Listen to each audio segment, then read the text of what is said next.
Vamos resolver então agora um problema envolvendo a primeira lei da termodinâmica para um volume de controle. A gente tem um compressor de refrigeração que comprime R410A a uma vazão de entrada de 5 metros cúbicos por hora.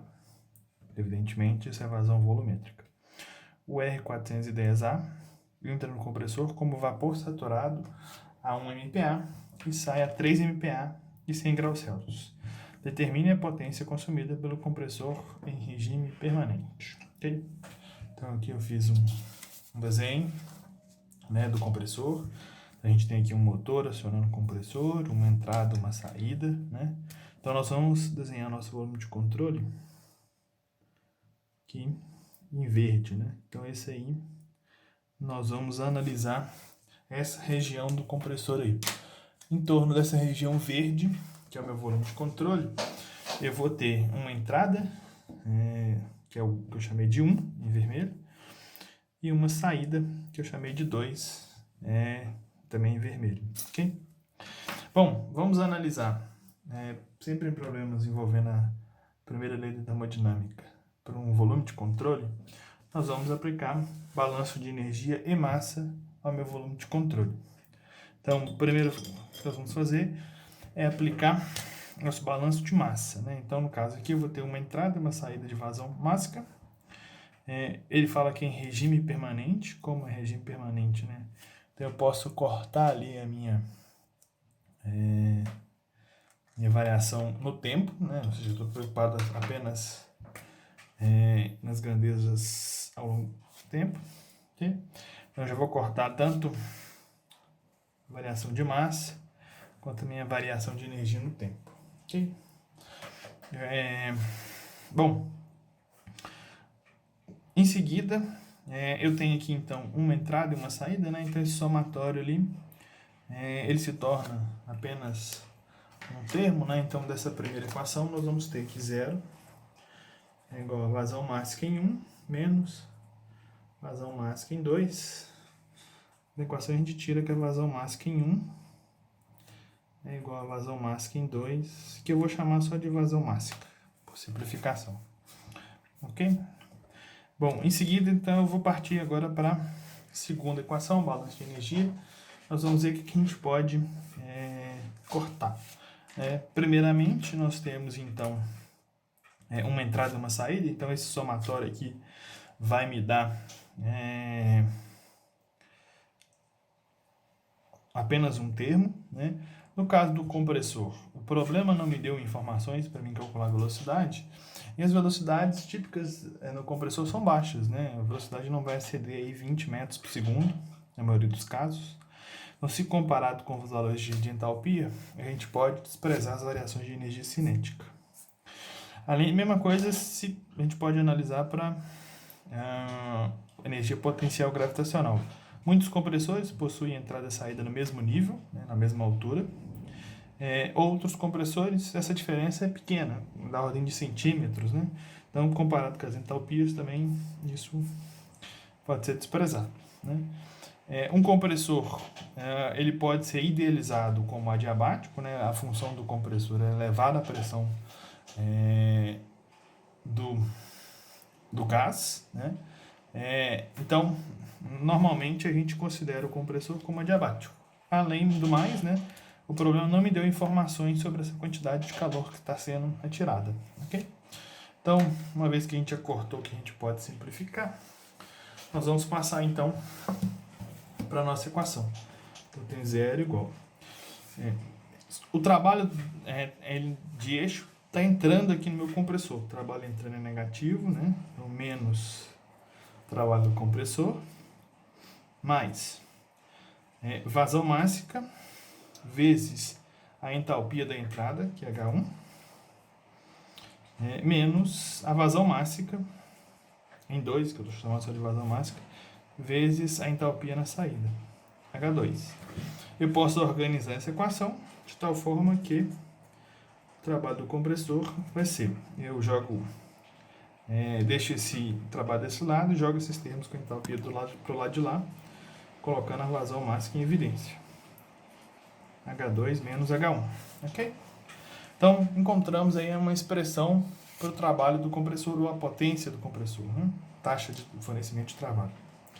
Bom, o problema já me deu informações, duas propriedades termodinâmicas na entrada, vapor saturado, o que pode ser traduzido como título igual a 1, e pressão, e na saída ele me deu pressão e temperatura, então já poderia encontrar aí as propriedades UH do ponto 1 e do ponto 2.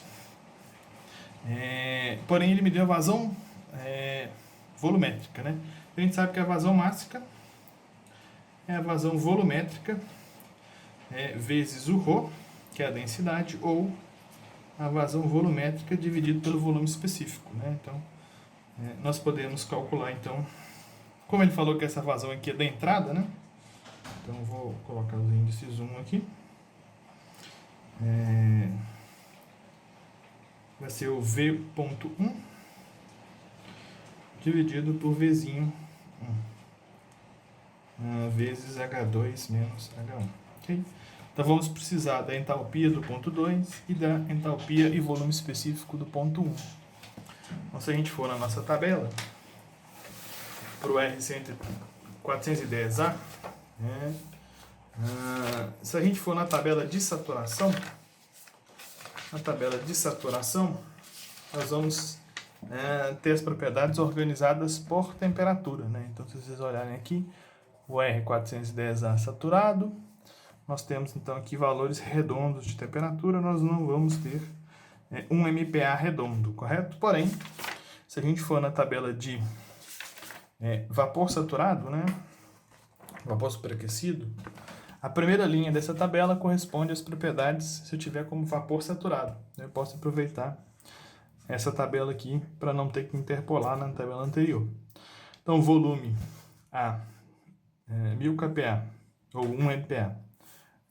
Se ele estiver saturado é 0,02596 e o meu H é 281,12. Então, eu tenho aqui que V1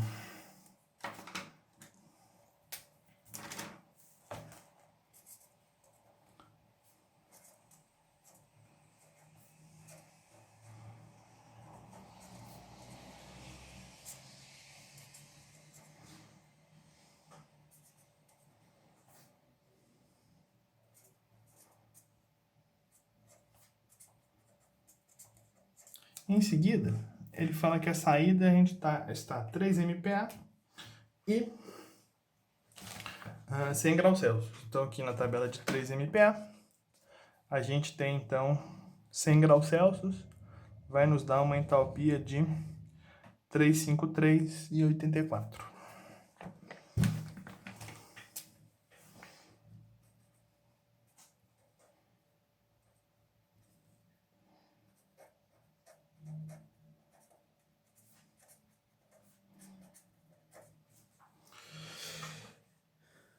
Bom, se a gente então substituir nossos valores aí na nossa equação, a gente tem então que o trabalho do compressor vai ser igual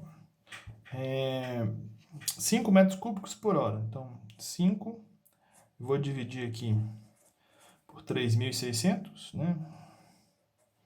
Para a gente passar para segundo. Dividido por V1, que é 0,2596,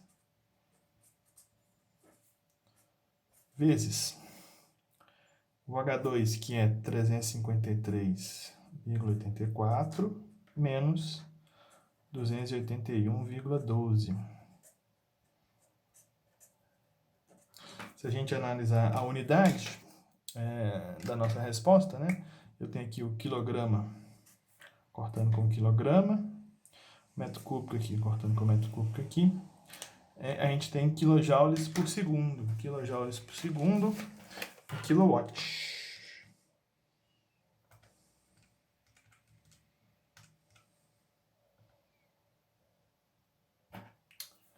Tem um zero a mais.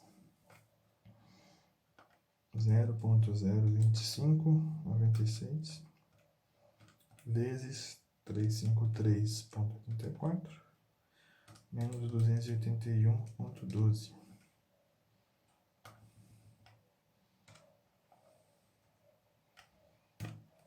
Isso dá, então, trabalho do compressor, 3,89 kW. Essa, então, é a resposta aí do nosso problema.